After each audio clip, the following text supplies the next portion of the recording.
PetaPixel Podcast. Wow. Hi, guys. Good morning. I don't know. Good intro, right? Yeah. Hey, those people wondering what the hell just happened are my friends Jaron Schneider and Chris Niccolls, and I'm Jordan Drake, and you're listening to the PetaPixel Podcast. How you doing, guys? Yeah, he was peppy this morning, more so than I thought he was going to be. Yes, doing okay. I don't know. Where's this going to go? Yeah, like what weird thing are you going to ask us this week? I'm nervous. I mean, all I really had in my bag was moving away from my microphone while saying PetaPixel louder. But don't worry. No, we're gonna maintain the format of the show, which I always like to kick off by asking you guys a question. So I'm curious, my good friends Jaron and Chris, what was your very first childhood memory that you can still track? I got one. Oh, all right, go for it, Jaron. So I remember, and I had to have been like very, very small. And what's weird is my memory is not of my perspective. It is a perspective of what someone would have been looking at me. But I know that it happened. I remember walking out of the family room and going to the door to the garage, which you guys have been to my mom's house. So that door is now to where the water, the pantry is, where the water, that used to link directly to the garage. So you'd open that and see the cars parked there. And I opened it because I thought my dad had come home, because he used to work at a restaurant. And so he was very much not home a lot of the time because dinner was a huge, busy. So I opened that door and looked out into the garage, and his car wasn't there. So that's my earliest memory. Was disappointment. Well, my mom knew he wasn't there. So he's like, I don't think he's there, but you can check. And I looked, and nope, no dad. Oh, man. He came back eventually, and he quit that job, so he was a better father. Oh, thank God. There's still a happy ending. There is. Yes, Jaron's dad came home from the restaurant, everybody. Yeah, and then he stopped working there, and he got a different job. He didn't go for milk or cigarettes or anything. That's right. He did eventually come back. Not like my dad did. Oh, God. So on that topic, I didn't think this was going to get so dark. Yeah, it's hard for me to answer this question because there's lots of childhood trauma, and I might suffer from maladaptive daydream or something as a coping mechanism. So it's hard to say if my childhood memories are accurate or made up or a way of who knows. So it's a blur. I remember. I think I have one memory of pooping on a tricycle seat. Wait, were you actually sitting on it and you just pooped, or did you squat above it? Maybe that's a dream. I don't know. Very likely could have happened. A bike seat is specifically shaped to make that as uncomfortable as possible, I think. Well, it was like one of those classic red tricycles with the white seat, and I think I pooped on it. I have a memory of sitting on a bee or a wasp, and I also have a memory of being in my dad's sailboat in the front, in the bow. There's the metal guard in the bow, and just sitting with my legs off. Mm-hmm. That's a pretty early memory too. But were you sitting and something terrible happened there as well? Because sitting seems to have been the real problem for you when you were a child. He had kidnapped me for 6 months, so that was bad for my mom. So it could all be just really maladaptive daydreamers. Thanks for bringing that up, Jordan. That was a great question. I'm sorry, everyone. But now tell us yours from your. Tell us yours from your perfect childhood.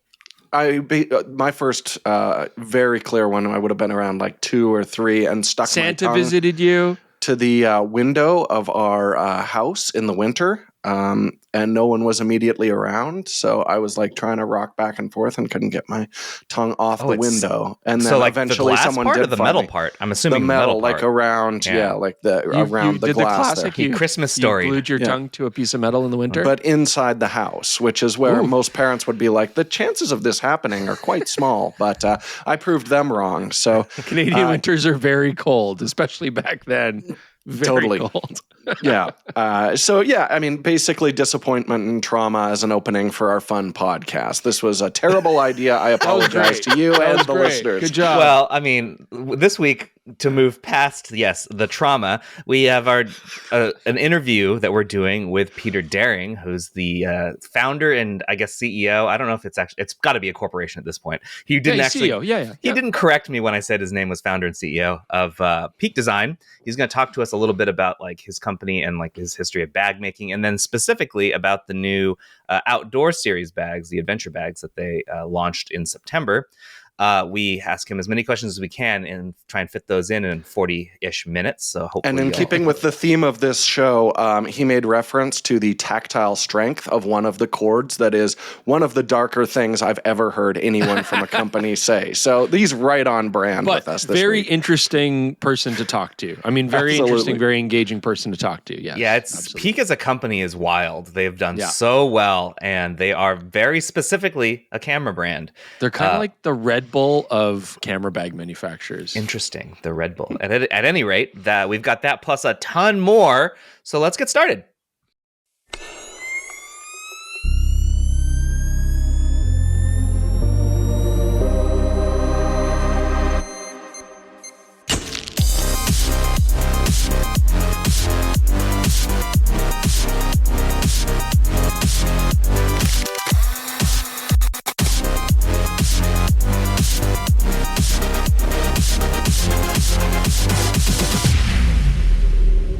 All right, guys. So before we get into our stories, let's just talk about one of our favorite sponsors that makes the PetaPixel podcast possible and will heal all our generational trauma, OM System, because back in the fall of 2008, and this is several years before Instagram, like all the filters and stuff, Snapchat filters that we love today, Olympus introduced in-camera art filters in their DSLR cameras, specifically designed for creative photography. And I mean, it was fun. You could transform your images into kind of works of art and really play along and try different effects on your photos. And it just gave another facet to photography on Olympus cameras. And this is long before it became mainstream. Now everybody does it. So fast forward to today, OM System continues to pioneer groundbreaking and creative features. The EM10 Mark IV and the OM5 both feature one of the most popular filters, vintage art. I mean, vintage is very popular. With just a few simple adjustments, this filter adds a nostalgic, film-like quality to your photos, evoking timeless, emotional moments with deep contrast and soft color tones, a lot like the timeless and emotional moments that we just talked about in our childhoods. And here's the exciting part.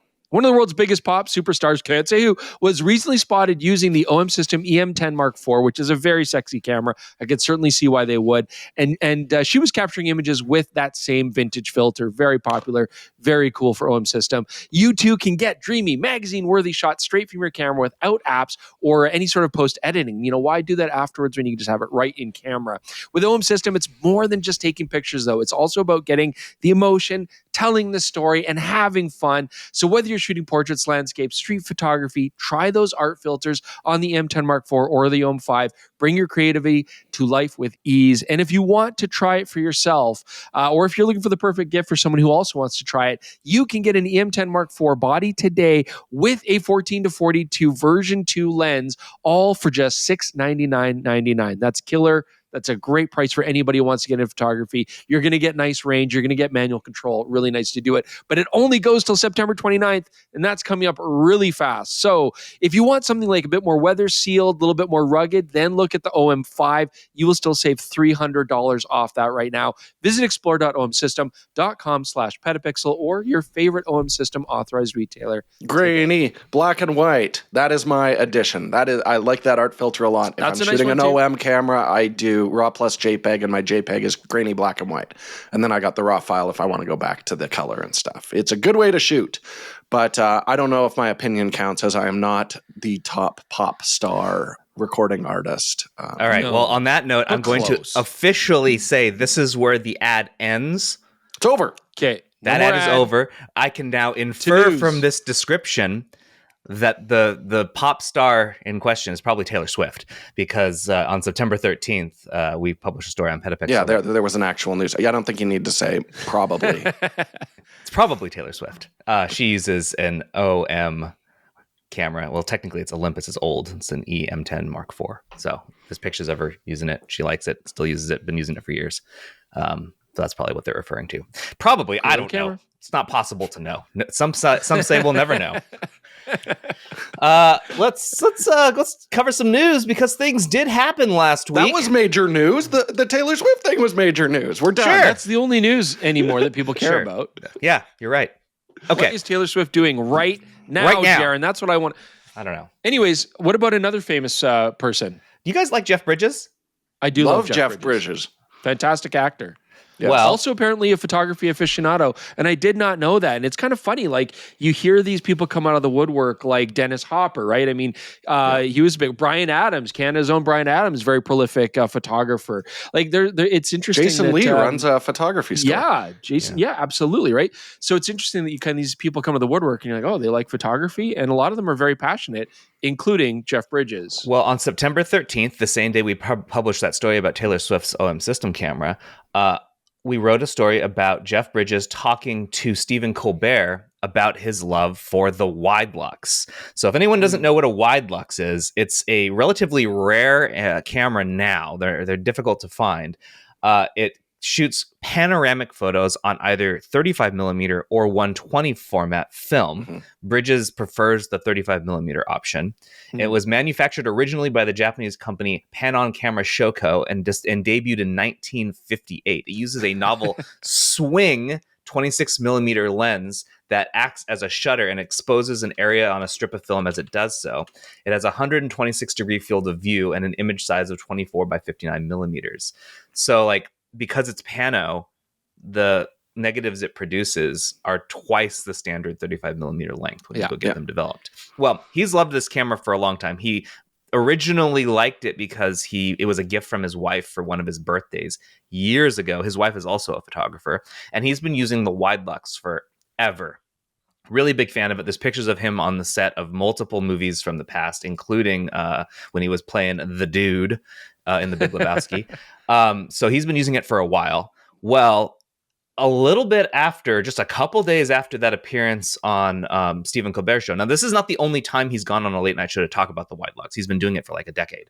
Well, he's made a move to actually bring this camera back. Their plan is to launch a new Widelux called the Widelux X by next year. They aren't taking pre-orders or anything. There's only a very basic bit of information on the website that says, hey, it's coming. We're going to launch it next year. But analog is back, as I am a big fan of lately. And Jeff is helping bring back a camera that has been very expensive and hard to find and kind of finicky and easy to break for years. And hopefully by making a new one, they can source parts and make it easier for people to shoot with this in the future. Yeah. I'm throwing this out there. We want him on the pod. Anybody knows Jeff? Get him on. We want to talk to him. A neat approach with the rotating lens element. Now, I should also point out, though, that this is not the first time the Widelux has been recreated. So Lomo did do something very similar. They have a Widelux version of the camera, same kind of rotating front element. I remember we even what was sold it called? Was it like the Horizon? I remember that. Something like that. Horizon, I think. We definitely had one at the camera store. They were fairly inexpensive as you know, it would go, but they were made to a pretty basic standard. I couldn't speak on how rugged they were, how long they lasted, or what the optics were like. But, you know, that was an interesting kind of camera as well. But same idea, very similar, looked like a Widelux, had the rotating wide angle element.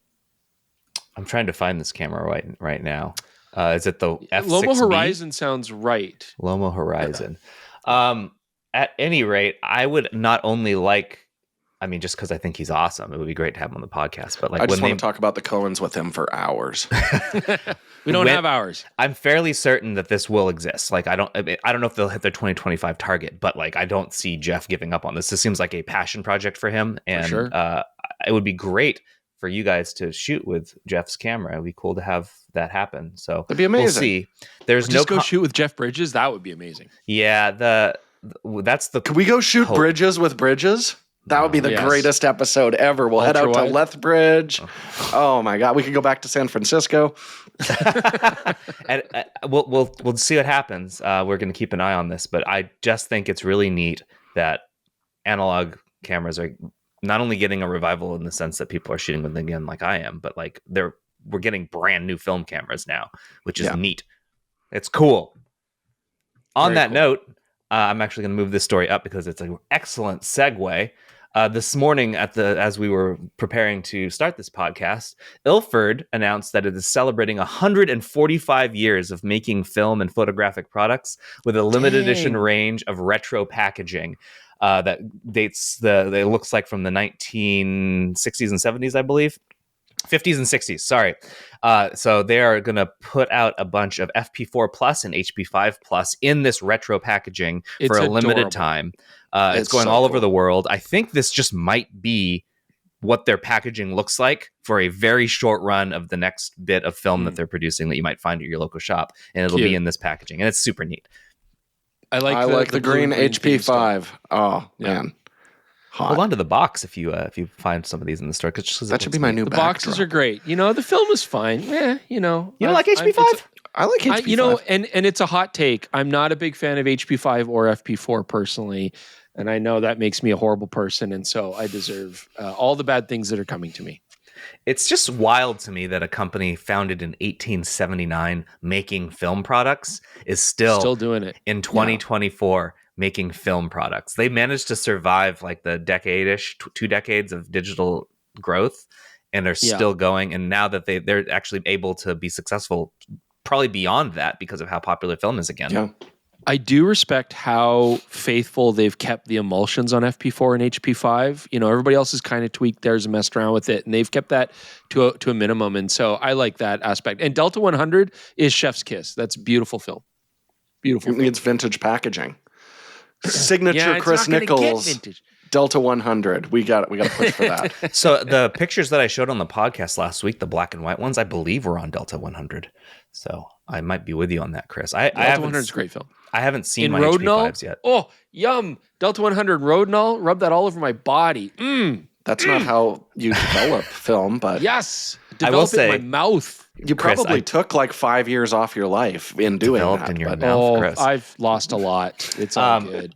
To answer your question from last week, Chris, I did drop off the film that we shot in California that you were doing from just like your eye. The exposures are going to be terrible. We're going to find out because they're now being scanned, or being developed. Oh boy! By next week how many rolls did you shoot while Chris was there metering for you, Jaron? 2 rolls. Okay, and were those both 36s? Yes.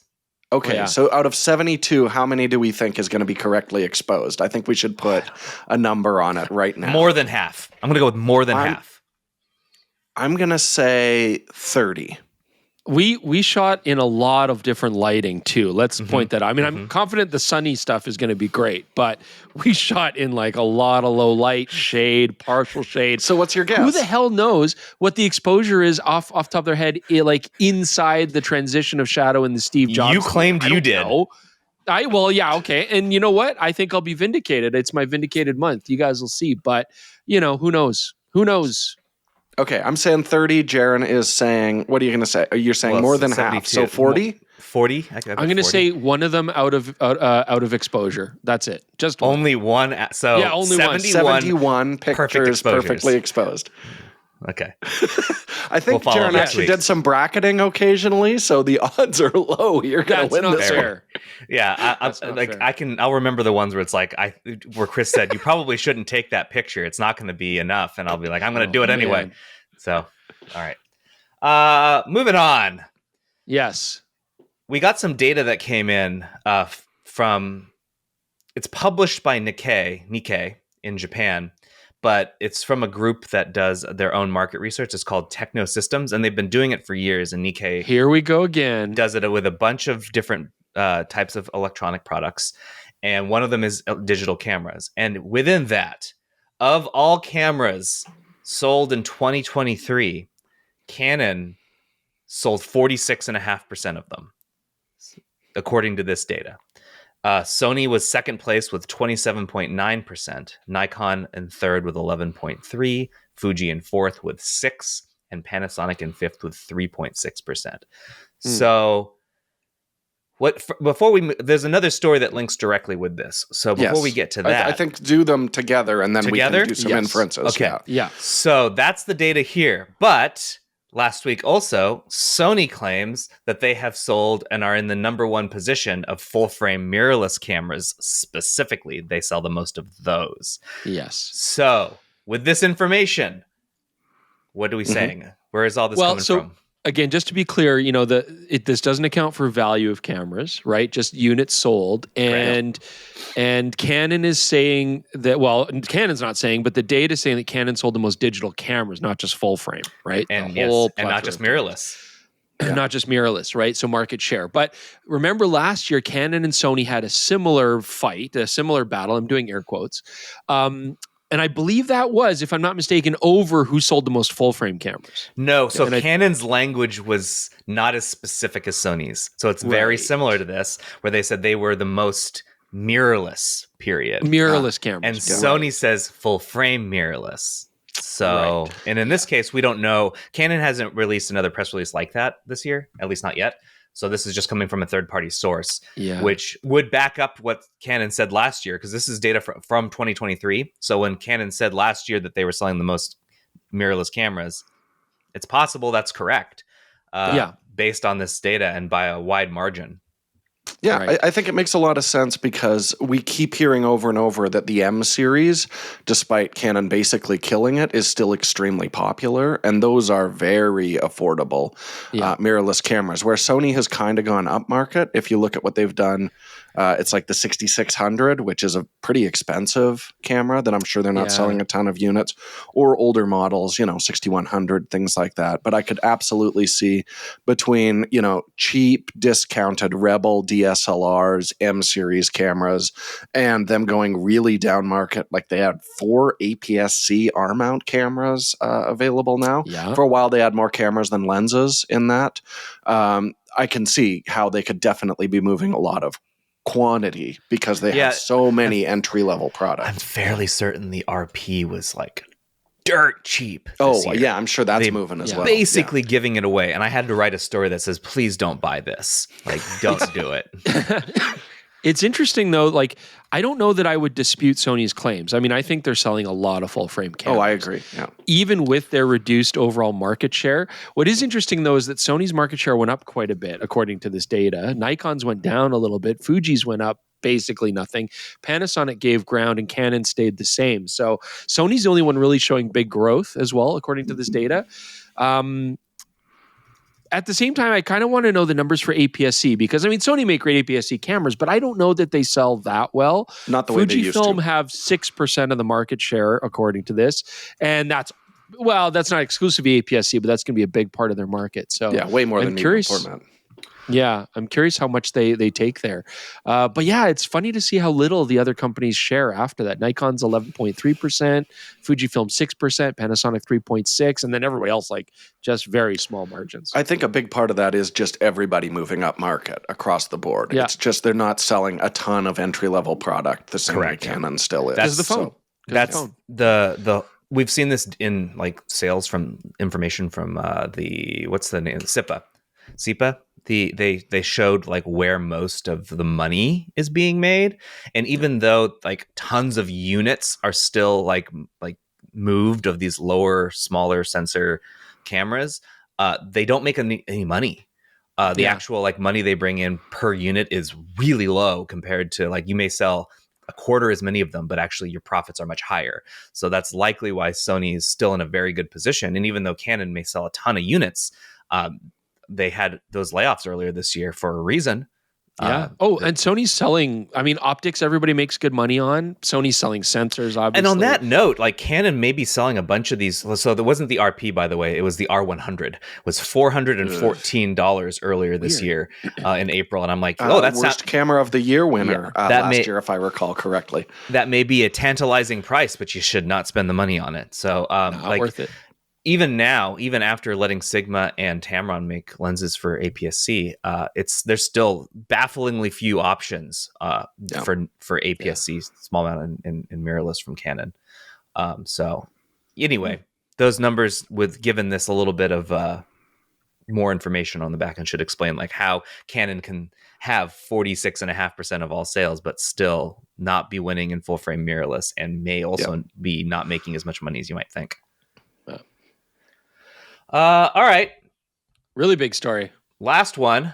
Google is adding C2PA content authenticity to search and ads. Yeah. Yay. Yeah. It's good. Yeah, well, It's a good move. I mean, it's very much, this is a decision that could have a big impact in the future, but is not the going to regulations really change have to be in place so people can be informed. Notably, Google's own camera is not C2PA. Right.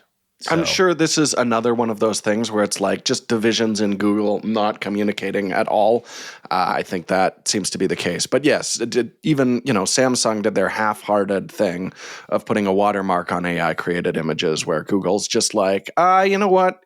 I guess it's reality now. Peace out. Oh, by the way, we have C2PA support on our search bar now. Cool. Yeah, it's very confusing. It is very disjointed. But maybe if Google does this now with their search and ads, that will then spur people to then incorporate it in their cameras more so, because not enough companies really are. It's still slow going, but I mean, we've talked to the founders of the C2PA and stuff, and it's important. They're just trying to get that message out and trying to get people to really get on board, and they're doing good. They're doing good work, but it's a battle. So hopefully this will help bolster that for sure. Perhaps this will affect you guys, but here's another quote from this story. Google says, "We're also exploring ways to relay C2PA information to viewers on YouTube when content is captured with a camera, and we'll have more updates on that later this year. We will ensure that our implementations validate content against the forthcoming C2PA trust list, which allows platforms to confirm the content's origin. For example, if the data shows an image was taken by a specific camera model, the trust list helps validate that this piece of information is accurate." So, And it does mean that my initial plan of making a deep fake of myself so I don't have to present anymore might run up against some issues down the road. So only when more cameras build this in so that they actually have something to check against. You're good. Yes. You're good for now until all right. Until Short-term plan. Until Panasonic puts it in their cameras. You're good. All right. Okay, so we're going to cut now to an interview we did with Peter Daring. We did this even though Chris and Jordan are wearing the same shirts as they were yesterday for continuity. I didn't get that memo. Yeah, I'm wearing a different shirt. That's because we recorded this yesterday. So let's go over to Past Us for that interview. And we're here with Peter Daring from Peak Design. He's the founder and CEO? Is that right? I guess so, man. Still hanging on. He's going to talk to us a little bit about Peak Design and his company's new adventure outdoor backpack. Peter, I doubt there's that many people who don't know who Peak Design is, but for them, can you give us a little bit of history behind the company, what you guys are, and like how you started, and that sort of thing? I absolutely can. Pretty cool to hear you say that, by the way, and I hope that's true. It's kind of amazing if it's true, because 14 years ago, 14 years, that's when I set off on the journey to start my own company. 13 years ago, I launched a product called the Capture Camera Clip on Kickstarter, the very early days of Kickstarter. And that was a life-defining moment, or so it would happen, because it really gave birth to this company, what Peak Design is now. For those who don't know, Capture is two metal plates that sandwich a backpack strap or a belt and allow you to rigidly clamp a camera to it. So if you've ever seen anyone walking around in the woods with a camera on their backpack, that was the idea I had and brought it to life 13 years ago. Fast forward, we've sold over 1 million of those things. We've sold over 5 million camera straps. I don't actually know how many bags we've sold, but that's a stat I should gather for you. I do believe it's definitely north of 1 million, and well, that's good news. that's really good news. That is wild. Like how many you've sold. Like you guys are unbelievably popular. Like I was talking to Michael Zhang, the guy who founded PetaPixel, and he described you as like the Apple of camera equipment, which I'm sure that makes you feel good or scared, one of those two. It makes me feel both, absolutely. Just like you say, the popularity, right? Popularity is a really interesting thing, especially if in this little niche of camera carry, right, and being leaders in carry here, if we truly are on top, that means everybody's gunning for us. And that means that the bar is very, very high to stay on top. And, obviously Apple has had that same position in their much, much, much larger field for a long time. And it is considerable work to remain the best. And we're laser focused on it, but it ain't easy.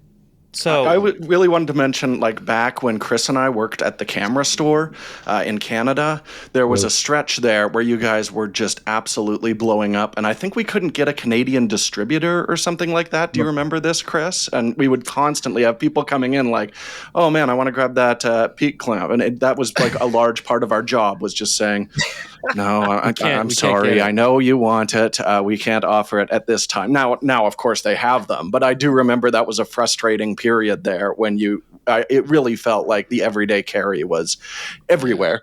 And yeah, we didn't have access to it. It was a fun I just time. want to say that, I mean, the luck of that invention, right? So much of it was not premeditated, of course, right? And it was just that, like, I observed an acute problem that almost all photographers, especially those who are doing hikes or traveling, walking around with a long time, the neck strap is the only way to carry a camera.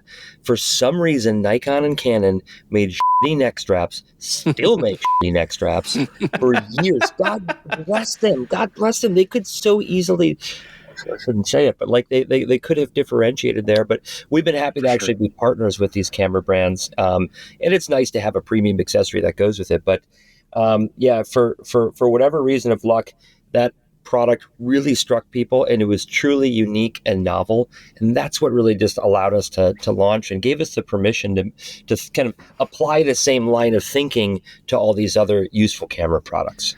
On that note, it had to have been like maybe 2012. I wrote an article on f-stoppers about like, why are we still getting the trash tier straps from every camera brand still? And you know what? Nothing has changed, and it's been more than a decade. So yeah, you're right.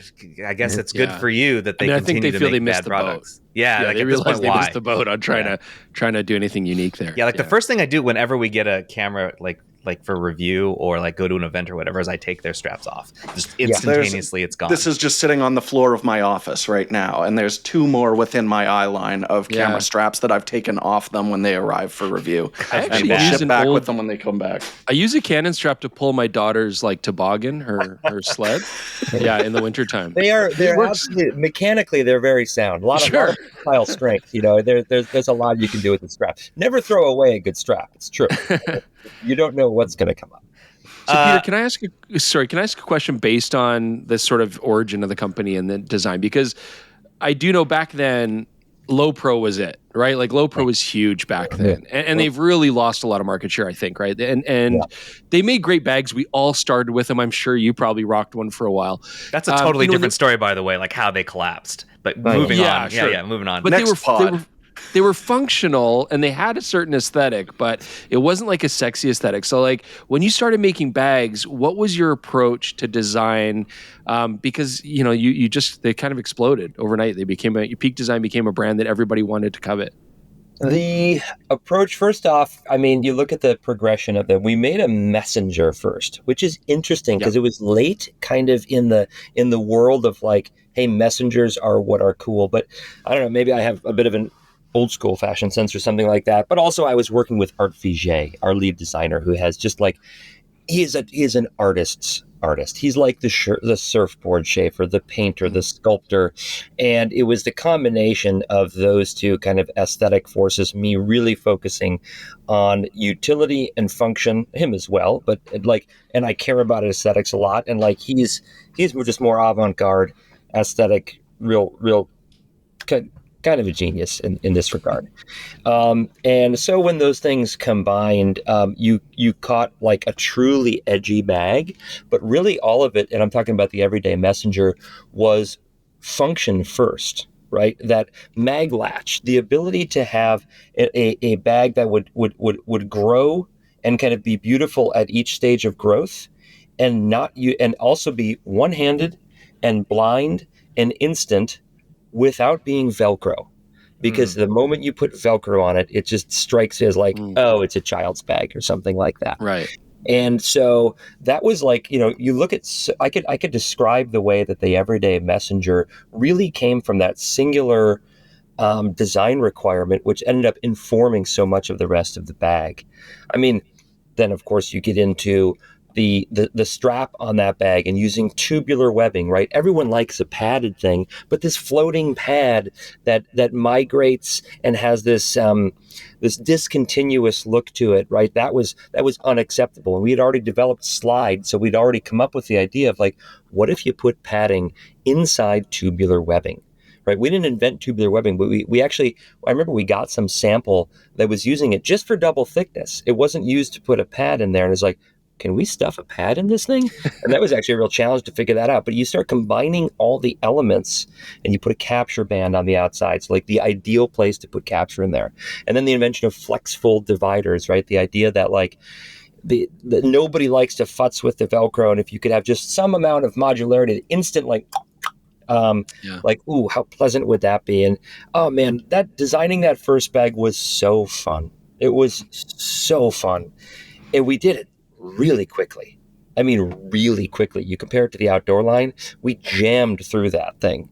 And you know, so much of our current bag still is informed by that initial design. Yeah. So I mean, I don't remember what the hell your question was. But, it was still it was interesting good. to hear you. Response. Yeah, absolutely. We'll get. I kind of want to touch back on some of the things you just mentioned a little bit later. But before we get to specifically talking about your outdoor line, I did want to point out for anyone listening, the backpack that you launched. What was it? I guess the September 3rd is when we published on it. You guys have raised $2.179 million since then. I don't want to do the math. How many abodes is that? Abodes? Abode. Yeah. So, are you familiar with Abode? It's this guy who tried to make a new Adobe software on Kickstarter, and he raised like $300,000 to do it. No, Abode. I love that. I love that. I mean, it's how many San Francisco houses is that? No, that's not even one. Maybe one. Like 0.8. So that's 6,400 backers.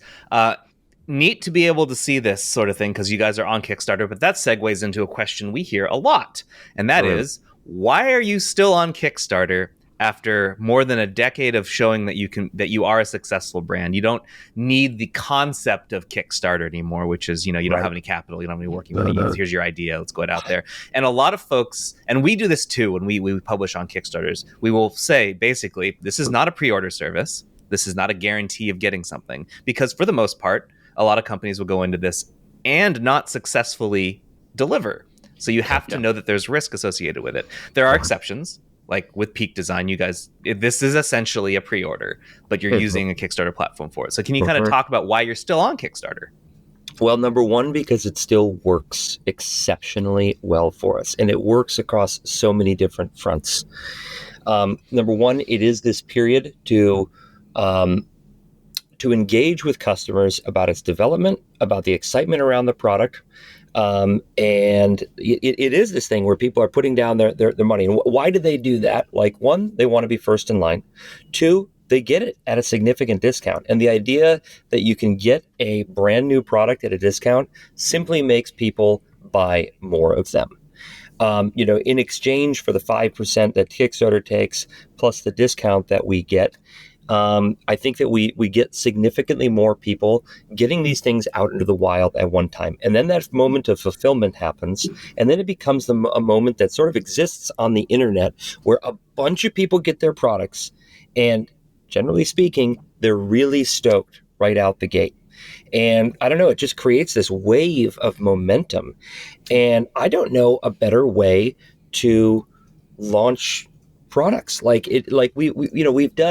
We've done just minor launches without having the Kickstarter thing. And there just isn't that moment. There isn't the anticipation. There isn't the feel of community. There isn't the ability to discount ahead of time. There isn't the receipt of the cash. Because you talk about companies just getting started that need cash, right, and capital. Guess what? Peak Design needs capital too. Like we are hungrier for that. We have actually a tougher cash flow situation than we have ever had in the history of the company right now. And that's for a lot of business reasons that I'm happy to get into if you're interested. But suffice it to say, any growing business, well, any business at all is always going to be hungry for capital. And so to be able to get that upfront is actually a tremendous boon to our ability to grow and thrive and really exist. So those are the reasons. What happens? So I'm really curious. Oh, go ahead, Jordan. Sorry. Yeah, because basically outdoor bags was the big gap in your lineup. And I know that a lot of photographers, video people are like me, where they want to have a consistent look and functionality across all of their bags. So I'm sure there was like enormous pressure, like get an outdoor bag out. Like there's clearly an audience for it and people have been waiting on that. So how do you combine that with like, well, let's hold off until we have an idea of how we can differentiate this from other outdoor bags out there or make it better work with the rest of our lineup? How do you make that decision? Well, we didn't want to hold out as long as we did. But yeah, the form factor that you see right now and the kind of design around the Access, and this happens with Peak Design every freaking time, was I feel like we saw the first real sketches and form factor begin to emerge in early, maybe it was spring of 2021. And then we went on the whole exhibition of checking out every other form factor, every other type of like, we really, we kind of go nuts here, almost to our significant detriment. And part of that is because the bar is quite high. And part of it is because we just want to make sure that those first instincts that we have truly are correct. Oftentimes it turns out that they are. But by the time you come back around to these original concepts, there's so much more refinement that has happened by testing all these other alleys. Even though they end up turning out to be blind alleys, oftentimes the learning is palpable and it exists in the final refinement of the product. So, but truth be told, did I think that this outdoor launch was going to be happening this time of this year? No, I thought it was going to be at least a full year earlier. And part of that is also just the nature of our launches now are much larger. They're much more coordinated. The manufacturing process has become just so much more challenging. And also, I think it's also worth pointing out that when we came out with the Everyday Messenger in 2015, we did that Kickstarter and we delivered those suckers before the Christmas holiday. There were quality issues up the wazoo that we just didn't know about at the time, but that would show up over time and we'd have to end up going in and fixing. And our products are so much better tested now. The reliability is, we're a pretty serious company with pretty serious, wholesale accounts and commitments to our company to our customers. And we got to make sure we get it all right. So we never want to rush products. But we, at the same time, I wish we could have gotten these out there a whole year ago because that many more people would be using them by that point.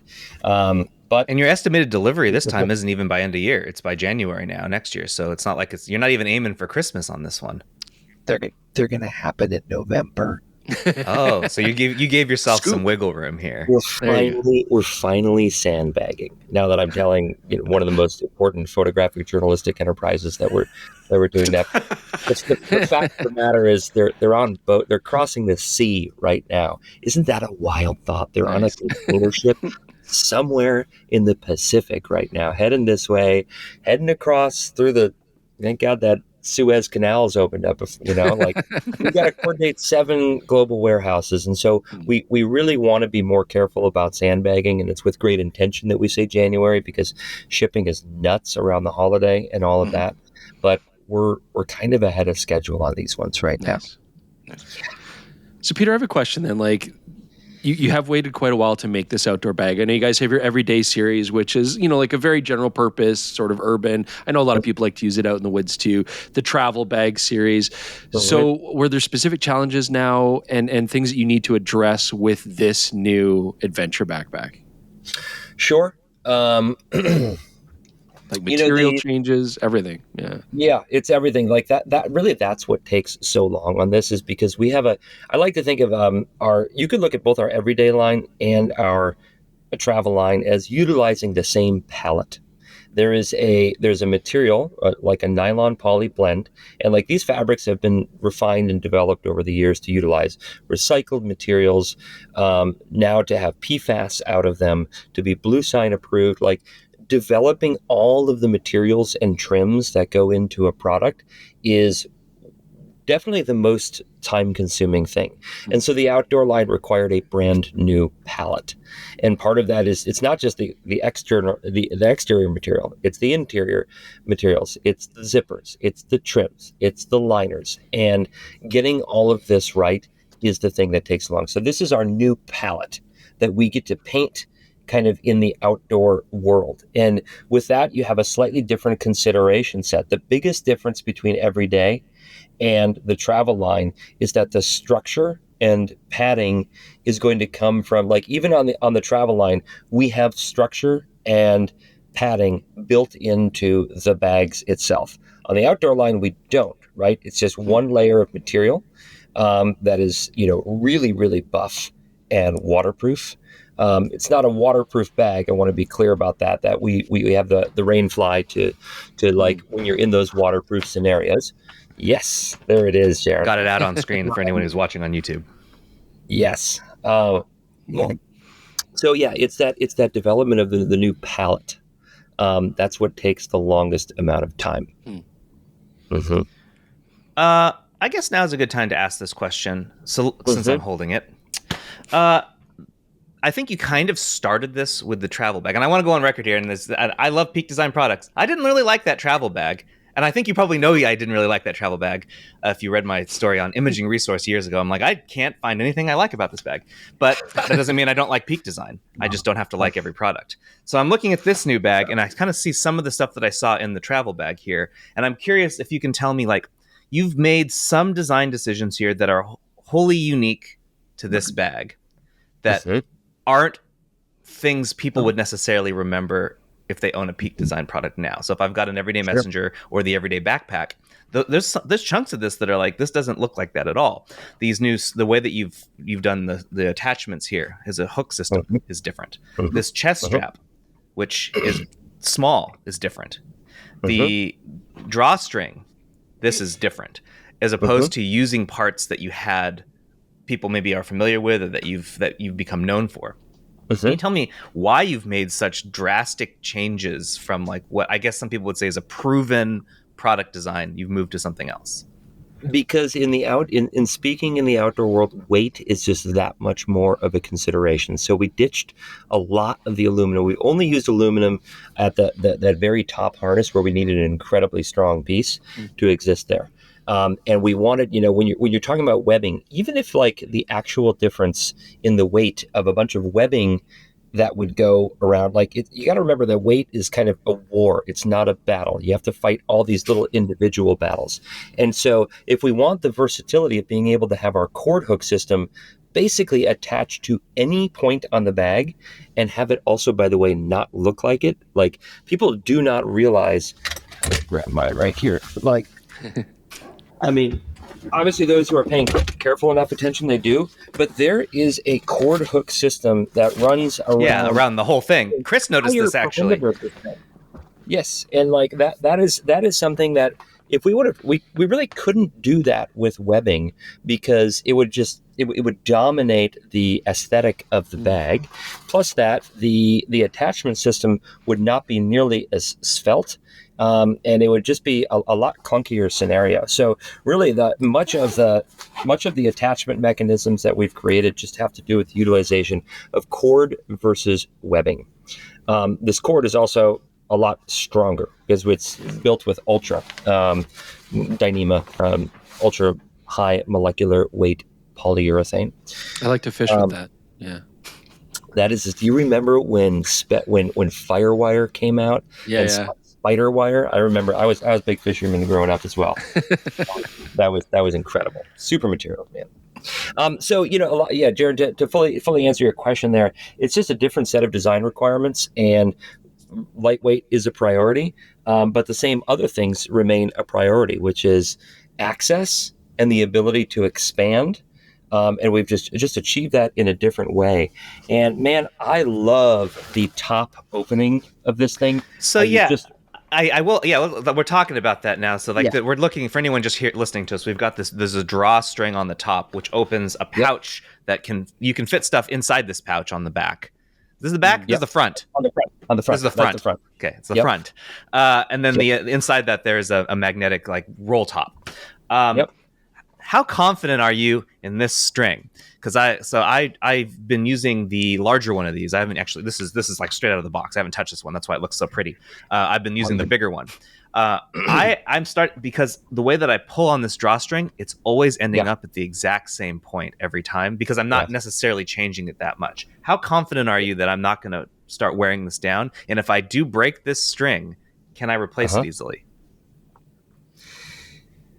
If you break this, or put it this way, Jaron, if you're having a real tough time and you need to, just kind of call it a day on life, this string is going to be what you want to reach for. Okay. The breaking on this is just like, it is astonishing how strong ultra cord is, right? You're talking about that fishing line that you used. The diameter of this is the diameter is about 10 times thicker than that fishing line.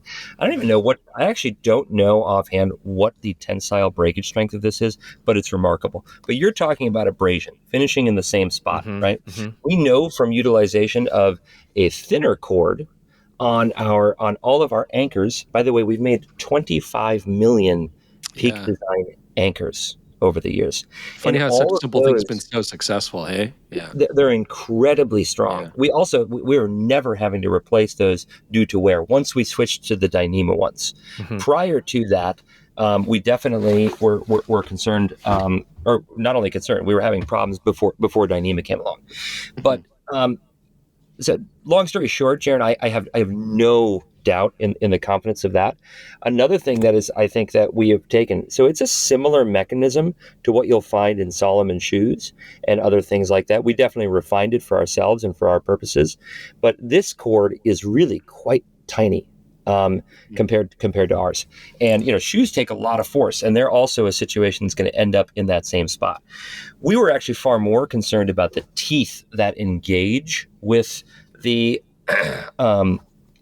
that engage with the cord, but it's kind of you can sort of describe it as one of like a Chinese finger trap type mechanism, right? Something that with additional force is going to continue to apply more and more pressure. Right. You're talking about this little tab here, right? This part that you pull to exactly. Well, there's hardware inside there that we've concealed. And also, we've done more reliability testing on that specific part than probably any other part of the bag. So you're saying you don't think I can break it? Is what you're saying? I think that you'd be. I don't think that you could break it. That is what I'm saying. Now he's going to try. No, I'm not. Human strength. Try. I'm not going to get a knife out. Go ahead, Chris. If you're going to get a knife out, yes. No, I'm not going to do that. I'm not going to be. Will it survive a bear attack? That's what I want to know. So I've got a two-part question here, Peter. So, like the design aesthetic of Peak, I think you've done a very good job of maintaining over many years, right? Oh. I haven't seen you guys going like radical, like, oh, we're going to make like a vintage inspired bag or anything. Like, you've always stuck to, this is like a Peak look. But 13, 14 years ago when you started and when we were first sort of selling these things, big lenses, SLRs, that was still really popular. Yeah. How has that changed? Like, have you had to change your bags and design them, especially now with an adventure bag where you're expecting people to carry tents and sleeping rolls and clothing? Like, how has that changed for your target audience and the cameras they use, the size of cameras they use, the equipment that they need? I think that I don't think the physical size of things changing has ended up being too morphing of our aesthetic. And part of the reason, I think, is because there's also, while the individual parts and pieces have gotten smaller, people carry more and different things now in the camera sphere. They're carrying drones, and they're carrying Osmos, and they're carrying, all the little kind of bits and bobs that have added to people's kit. It's kind of like the use of energy. People don't, when energy becomes more abundant, people don't just use the same amount. They fill it to use more. And so I don't think that has been what has kind of determined our aesthetic evolution, but it is very much like a progression. You can link it all back even to the original capture camera clip, which of course looked a little bit like a DeLorean because I designed the thing in SketchUp, and just like curves were nearly unavailable to me in my set of mechanical engineering skills. But yeah, I don't know. The aesthetic is, I think it is, when I look at the outdoor line, the feel is of a Peak Design product. And I don't really know how to describe it in words. Actually, we had our annual offsite last week up in Fallen Leaf Lake, up near Lake Tahoe. Beautiful place. And one of the main guys on our brand team, he's been around for a few years now, Jason, he asked me like, hey, what is it you want people to like?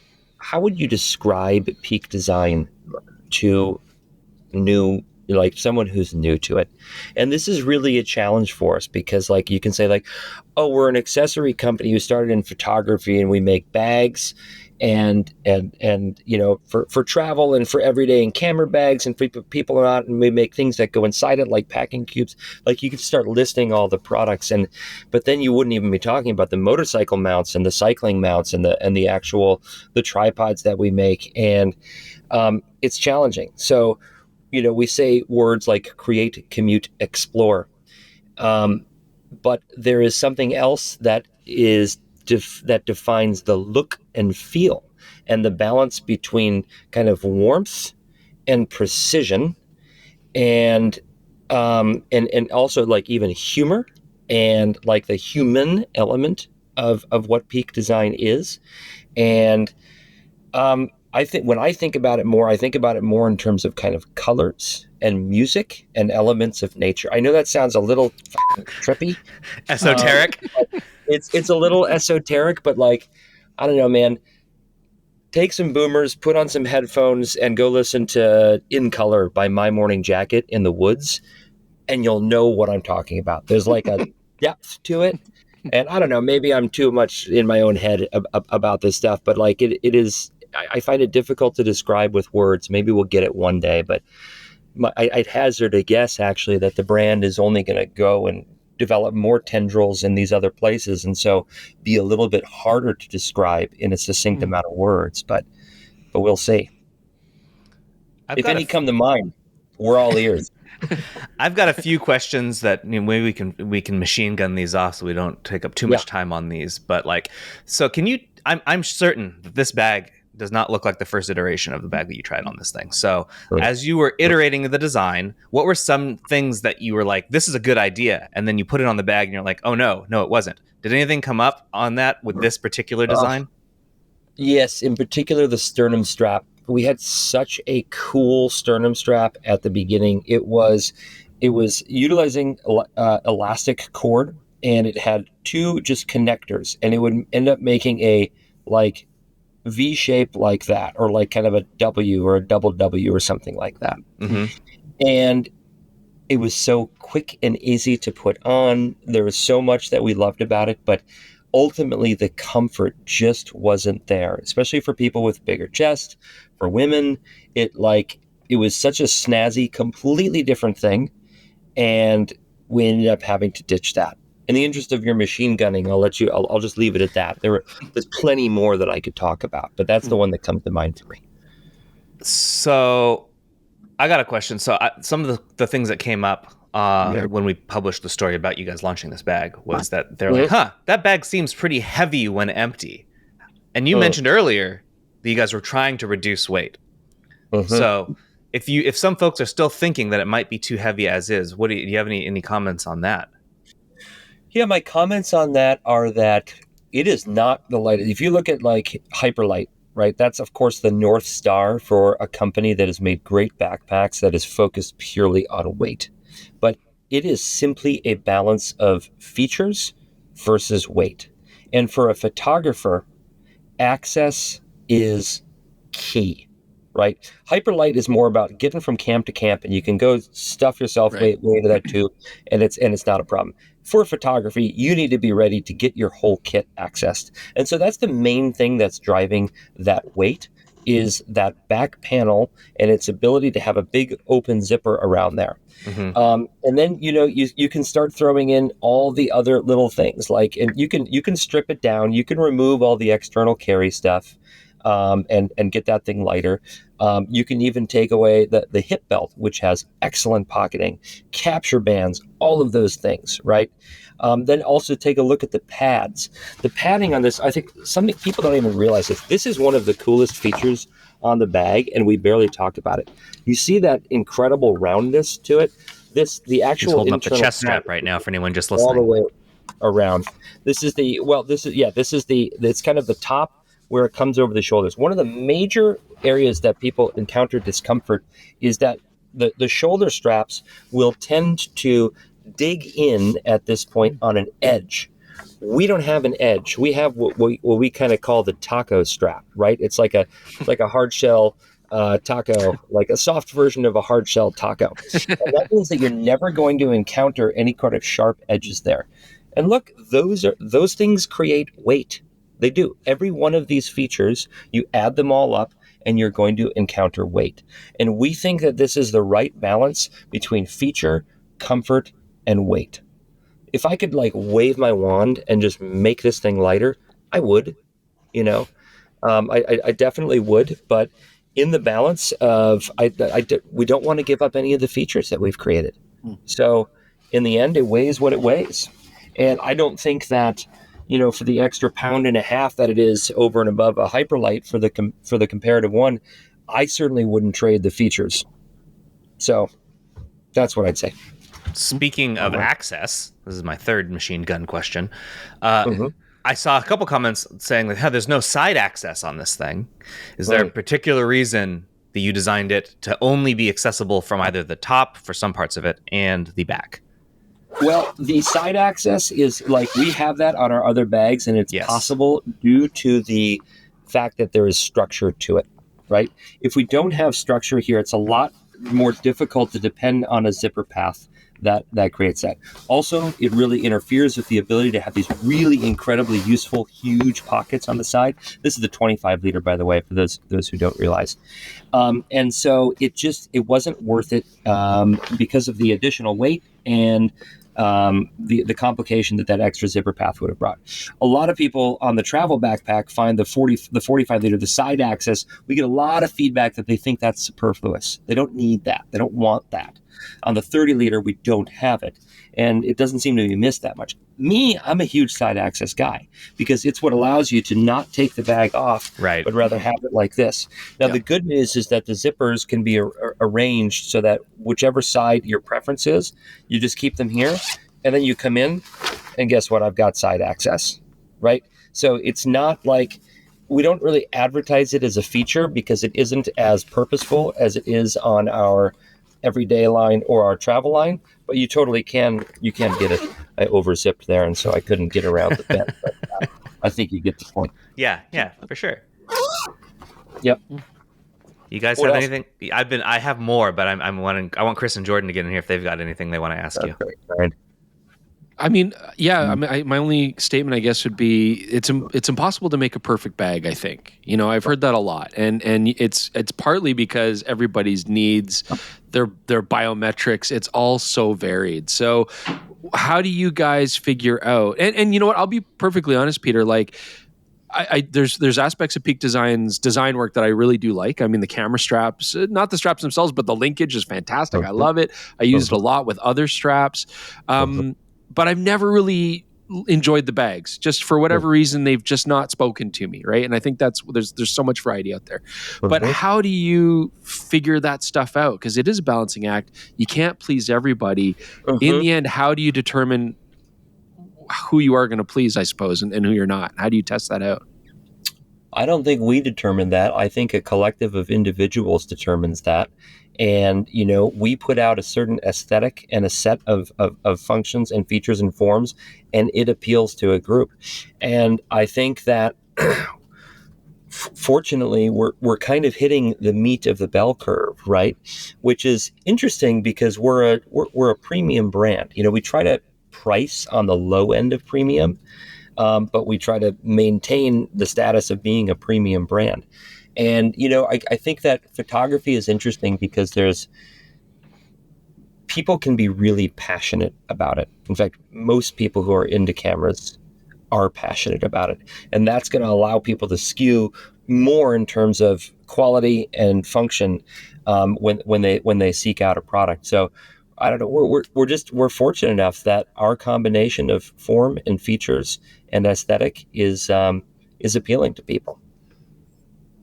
But we don't premeditate that. We put something out into the world, and we're hopeful that the formula still works. I've always been curious then, how much do you make the bags for like yourselves? You know, and I mean that by like the core team.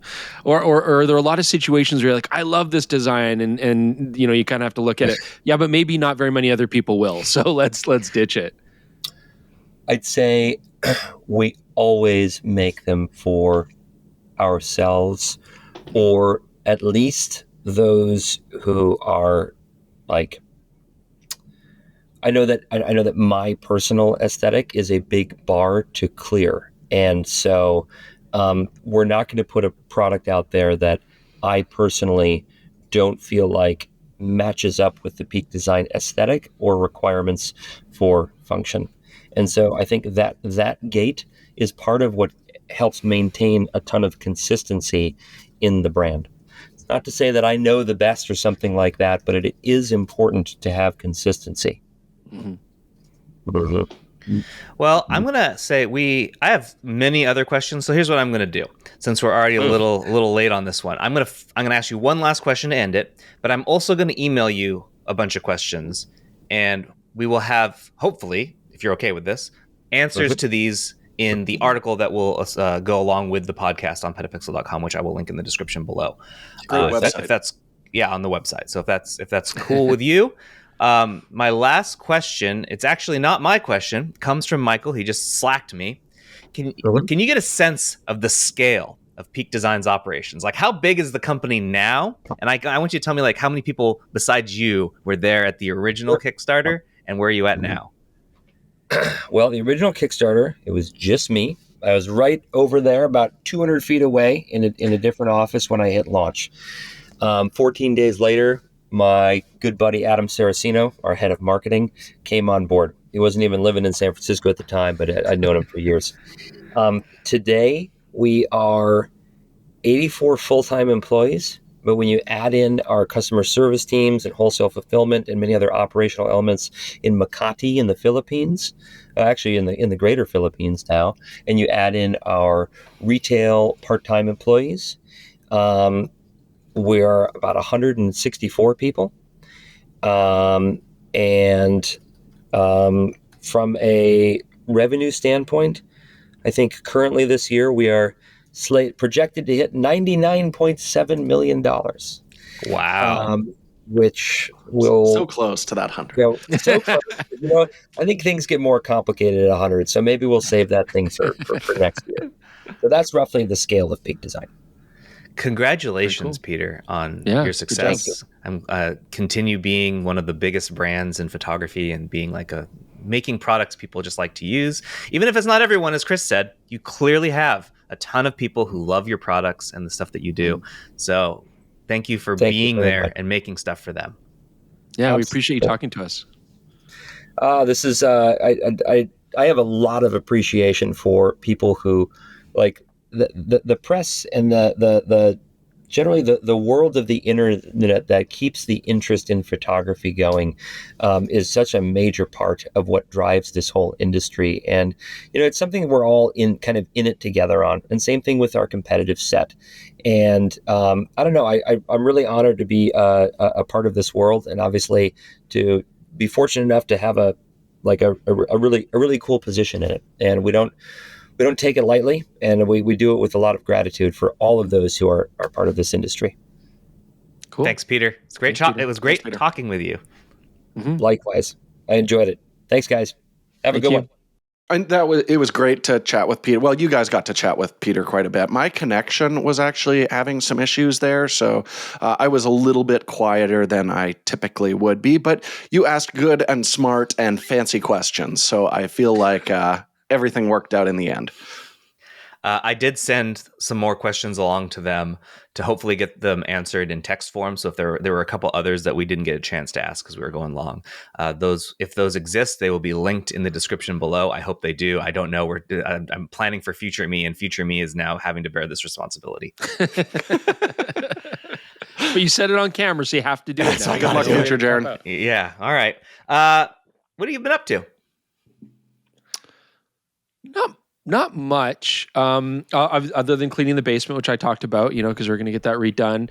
I harvested a bunch of carrots and plums from my plum tree and carrots from the garden, and I gave them away to all my friends and neighbors. I have had plums and carrots, outstanding quality. Those carrots are thickies. Maybe should I send Jaron a picture of these are good carrots. The girth of the carrots. You don't even have to eat them. You could do other things with them. They're great. They're great carrots all around. Yes, like compost them and compost display them. Yeah, sure. Yeah. Or no, that's all you're gonna do with them, Chris. Okay, yeah. No, for sure. Jordan? On Jaron's recommendation, I started True Detective Season 4, and I'm really enjoying it. I watched the first one along with everyone else. It was fantastic, the McConaughey series, but we checked out on the second season after the first episode. Not into it. Never even. I was unaware there was a third season, but after all the buzz about the fourth season and Jaron saying, like, you know what? Actually, it's really good.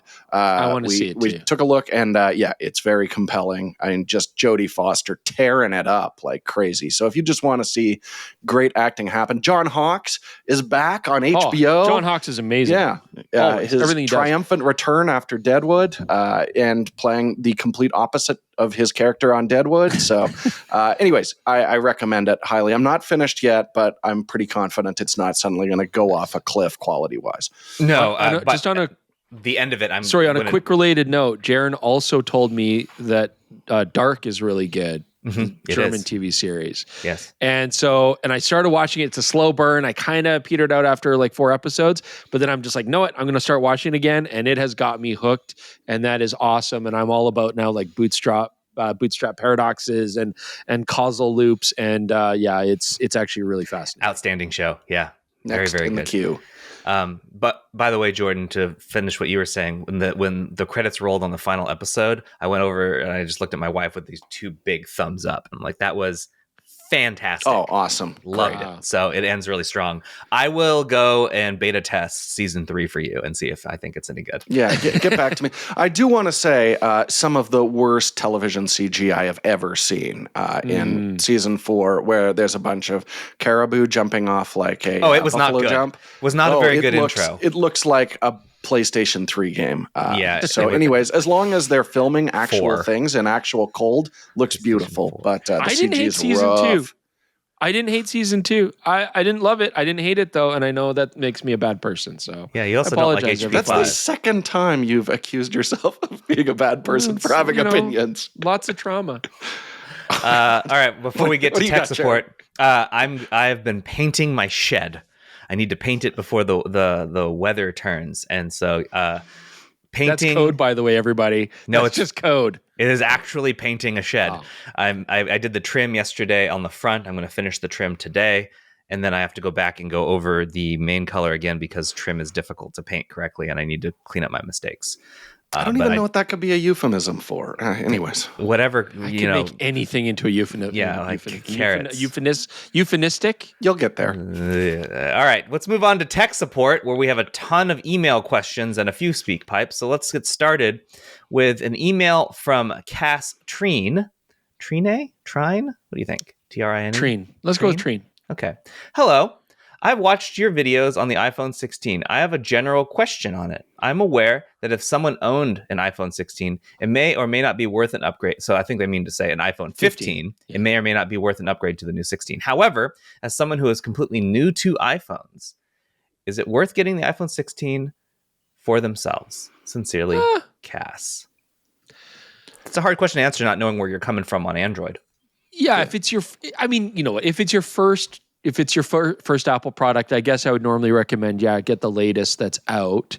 I'd be curious to know what the iPhone 15s are going for now, price wise, because they are very capable cameras, and the process and smartphones, and the processing power is going to be enough that it can handle some of the new future AI implementations. Only if you look at the Pro models, though, that's important. The if Pro you go models. standard 15, you don't get access to that Apple Intelligence stuff that's going to be rolling out shortly.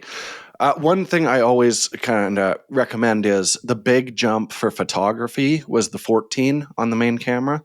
Anything before that, you're definitely taking a quality hit. And then the big upgrade on video was the 15 Pro, where we got the log recording and all that cool stuff that makes it competitive with a mirrorless camera. Based on your interest, those are the absolute base that I would look at, depending on the price you're willing to spend. It does look like it's cheaper, obviously, but the price varies. So you'll have to check with your But Apple you could doesn't get list like it anymore. You could probably get a 15 Pro for a really screaming deal right now if you wanted to. Yeah, it's a good camera. It's a good phone. So it's great. Yeah. Next one is a SpeakPipe from Hessel. We've heard from Hessel before. I've been holding on to this one for a while because Hessel's emailed us. We're going to answer it, SpeakPipe Hessel. a couple times. So here we go. Let's listen to what he's got to say. Hey, PetaPixel. Hi, this is Hessel again from Maastricht. Hi, how's everyone doing? I have a question regarding focal length. So, am I right in thinking that the focal length of a lens, let's say 40 millimeter, will always be a limit in how small a lens can be constructed? I.e., a 40 millimeter lens needs a 40 millimeter focal distance from the sensor. Am I right in thinking this? I'd love to know. Otherwise, great to see your video from Japan. Love to see the streets from Osaka and Kyoto again. And Jordan, love that shirt, man. Really nice. Thanks. Bye-bye. I can't even remember what shirt you were wearing in that episode. Is it the I was wearing a flowery lot one? of like colorful shirts in Japan. I was determined to be vacation, Jordan. I think that was something we discussed on the podcast. But did Hessel? But now I'm back to muted colors. But do you think Hessel liked your shirt, or do you like the fact that I shot your shirt with like my art filters? Was my it amazing autumn LUTs? leaves? Yeah, it was My autumn leaves LUTs and retro vintage. Yeah, crash just a and weird stuff. yellowish, but not quite, kind of a pea soup kind of effect. I'm going to go ahead and say he liked my LUTs. So to answer your question here, Hessel, focal length to some degree will affect how long a lens has to be. I mean, in a very simple way, if you have longer focal lengths, the lens will have to be physically longer. Absolutely. But focal length on lenses, and it gets very confusing because it changes for telescopes and convex lenses and concave lenses. But focal length is basically on an optical lens for a camera where the light from the second focal plane inside the lens, the distance of that to the sensor plane itself. So when you talk about focal plane, you also have to consider the flange distance from the sensor to the front of the camera. So mirrorless lenses have to be designed a little bit differently than an SLR lens, but generally speaking, you need to have that distance inside the lens from that second focal plane to the sensor. But then how large the lens is physically beyond that is not tied necessarily to that particular measurement. So yes and no. Longer focal length, you do need to have more physical space from that second focal plane to the shutter, but you'll have more beyond that as well. So yeah, you can kind of cheat a little bit with like mirror lenses and diffractive optics in order to make like a physically shorter lens that still has a long focal length, but there tend to be some real optical compromises there as well whenever you do that. yeah, the focal length is still going to be where that light crosses on that second focal plane to the sensor distance. Yeah. Okay. So the next one is kind of long, so I'll do my best to read it. And it is from John Leanne Margettis. I used to be good at reading names. I can remember when I was to everyone. I can now understand why teachers in high school can never say names right. I totally am there with them. We're going to get the next email. That one's pretty straightforward, but yes, let's keep going. Hi, Chris, Jordan, and Jaron. I absolutely love the podcast, website, and YouTube content. I have lots of podcasts that I subscribe to, and PetaPixel's podcast is by far the one I'm most excited to listen to. Woo! I have a question about aviation photography. Oh, forget it. I recently got back into photography after relying solely on my smartphone for about 10 years. I'm an occupational therapist who works in a critical care rehabilitation, and during the pandemic, I was looking for an outlet to decompress from my job and decided I wanted to re-explore my passion for photography.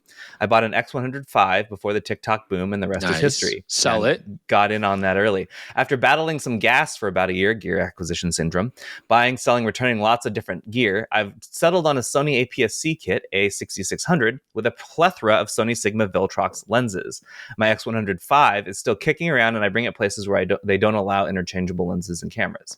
I'm, in all caps, not a professional photographer, and I'm just dabbling in lots of different photographic styles and genres. This month, I'm planning to try airshow photography at Miramar Airshow outside of San Diego, California. I wonder if we're too late. I wonder how long ago this was. And I'm wondering if you have any tips for aviation photography. I've read or watched YouTube videos on using faster shutter speeds for jets and slower speeds for prop planes, continuous autofocus, center-weighted exposure, et cetera, et cetera. Any other tips? Anyway, thank you so much for the podcast, website, and entertainment. At the end, he mentions the occupational therapy thing. I hope your finger is healing well, Jaron. Let me know if you have any tips on photographing with fewer fingers. It is healing well, although I don't have full like touchback. It feels weird. It's still telling me that something's like nervously wrong in there, like nerve system, but it's not bleeding anymore and it doesn't hurt. So anyway, airplanes. Well, I mean, an A6600 is a perfectly fantastic camera for it. You know, it's nice that you can get extra telephoto range out of it. Typically at air shows, lighting isn't as big a deal. Like exposure's not as tough because you usually are doing these on bright sunny days or at least outside on nice weather days. So you have good light. So you don't need to worry about, you know, having good low light performance in a lot of cases. Tips for aviation. I mean, certainly you need to have fast shutter speeds, and it's not just for freezing planes.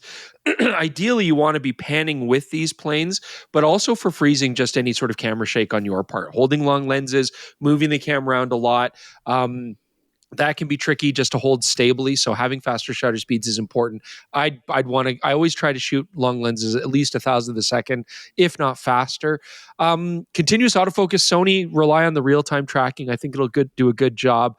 Exposure, I don't know, center weight exposure. Again, I'm not an aviation photographer, so I can't speak to this, but it's very similar to shooting birds, which I'm not a professional bird photographer either. But when you're shooting against the sky, clouds, bright blue sky, often your camera will go a little bit darker with the exposures.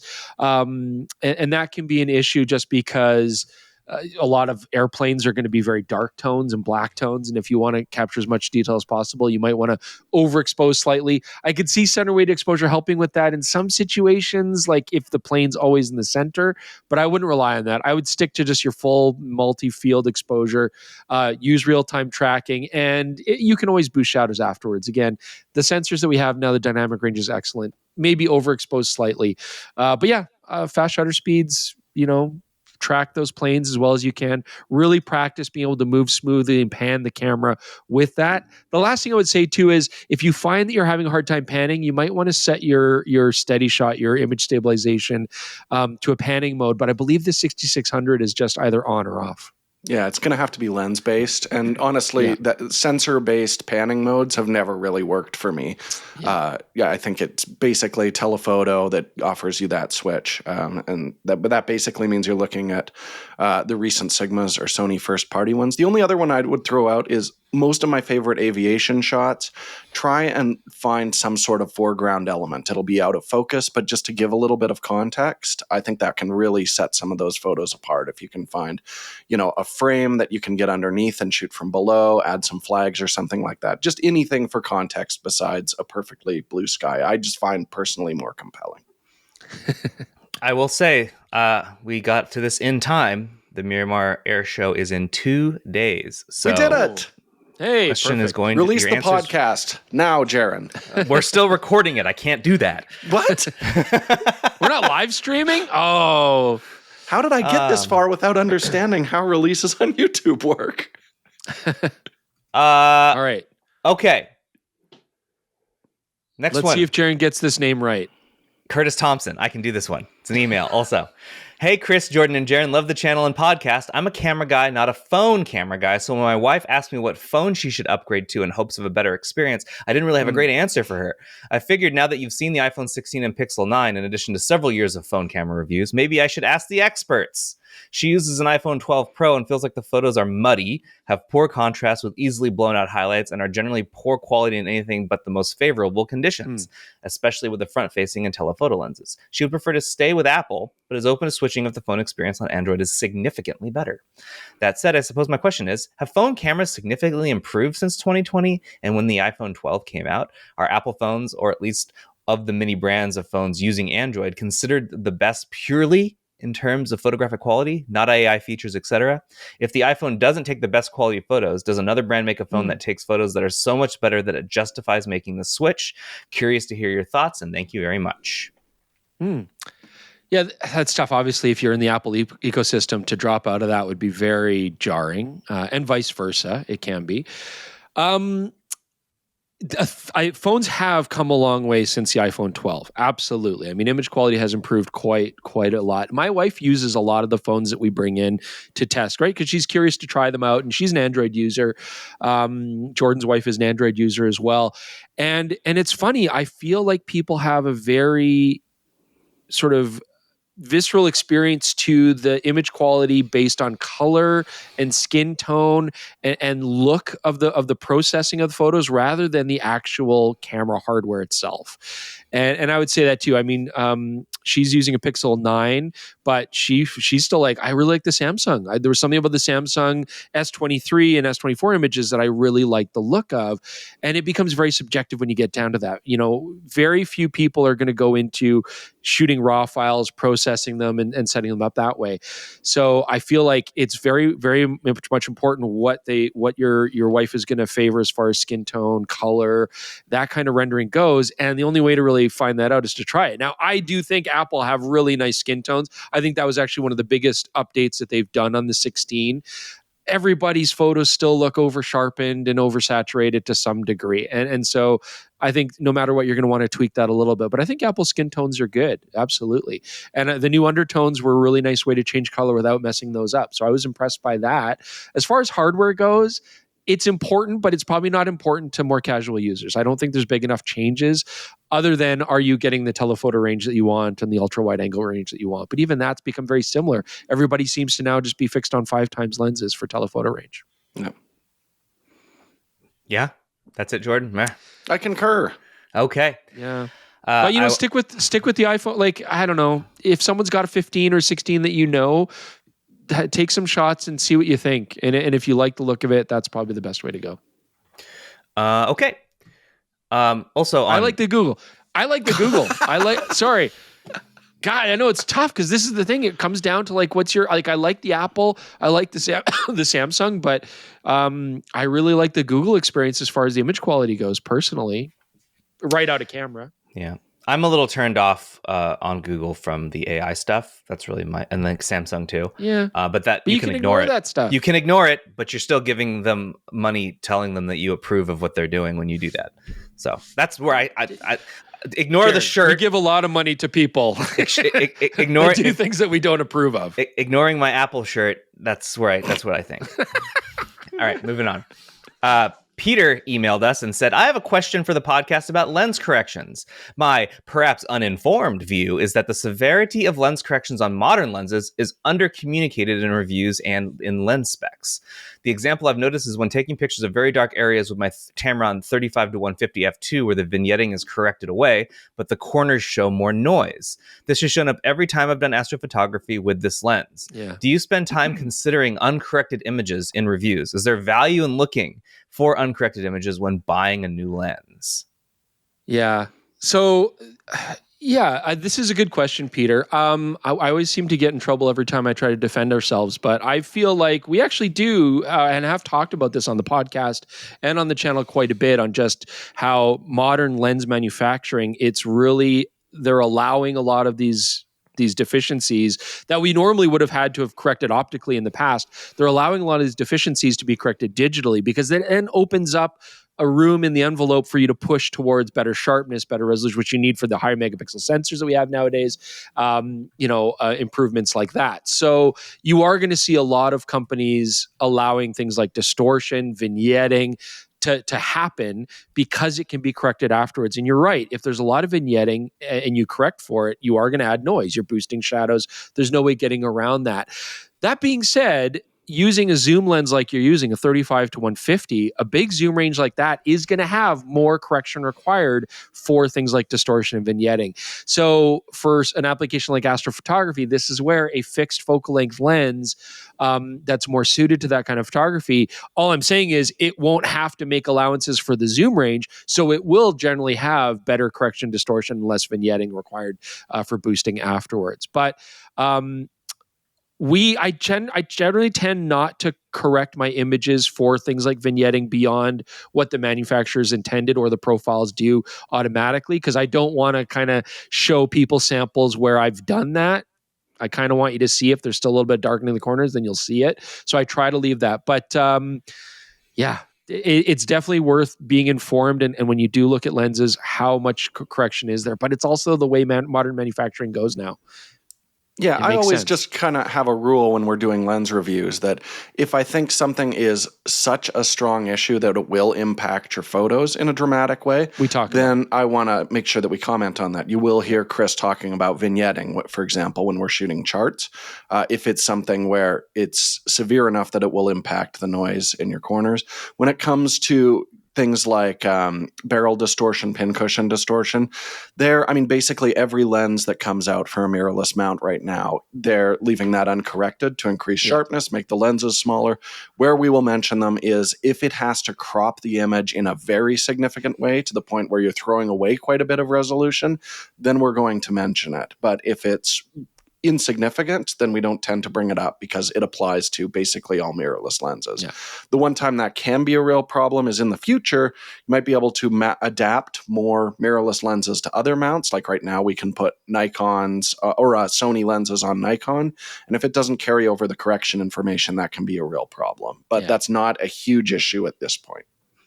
As a general rule of thumb, it's still kind of the same as before. Like if you are using a lens that has a really big zoom range, like 35-150, great lens, we love it. If you're using a lens with a really big zoom range, you're going to have more compromises, generally to things like corner sharpness because of distortion, correction, and vignetting. So, yeah. All right. Good question. Because the interview with Peter went longer than expected, we're going to have to end the show with the feel-good story of the week. Chris, I think you're going to like this. Shogun cleaned up at the Emmys this year. They earned 18. That is a new record for a single show. Of this, Shogun also won the Outstanding Cinematography for a Series, which makes me so happy because I want more cinematographers to take fun risks and do neat things visually. Right, Jordan? Doesn't that sound cool? That's great. Yes, I am very much in favor of that. Did you watch the show? And I swear to God, I'm going to finish that series. It's going to happen. He's not going to even finish. Why would I be really happy about this? Is it because I'm Japanese, Jaron? Sure, but I was also thinking it's because you liked the show. I did. You know what? You didn't like the way it ended. And I think I didn't love the way it ended, but that's the way the book is. I mean, I liked the show. I didn't love it. I didn't love it, but I enjoyed it. But I do feel like it's great to see a co-production like this do so well. And the cinematography was very interesting. I do feel like it was a little overdone, but it was, the sort of selective focus and I didn't love it all the time. What I did really like about it was actually the color palette was beautiful. I thought Shogun's color palette was very interesting, very well done. Lots of cool tones, lots of really nice usage of that. And the acting is good. Yeah. Speaking of that, Anna Sawai is the first woman of Asian descent to win an Emmy for Best Actress, or more formally, what the Emmys call it, Outstanding Lead Actress in a Drama Series. So I'm very happy for her as a person of Asian descent. It makes me very happy to see other Asians win cool stuff. So Did it win production design? I didn't skim through the list there, but I absolutely loved. It won a ton of stuff. Yeah, like a lot of real practical sets where the camera's moving through with the actors, and I really love seeing that in like high budget TV because I feel like so much of that now they just throw it away and they're like, hey, we'll just go shoot it in a volume, basically. Yeah, I'm not seeing a list easily somewhere where I can try and find how many. Oh, great! Well, more for us to. I'll report back next week. Yeah, but you know, it's worth watching, and looks like they're gonna have a season 2, and that's interesting. So yeah. Lots of awards. 18. See what they do. 18. Anyway, I thought that was nice for a show to win 18, setting a record for a show that I very much liked. I don't care what you guys think. This show's great. It was fine. Hey, I didn't like Crazy Rich Asians either. I thought it was a terrible movie. I haven't seen that, but my wife likes it. So terrible. All right. Sorry, how are those two related? There's Asians in them. It's like this is what we need to see. Is sure, absolutely, like make productions where you have that representation. But I'm not a huge fan of John Cho as a director. I'm going to stand firm on that account. In the Heights, totally over edited. Unfortunate. Great musical, bad movie. Yeah, I didn't like.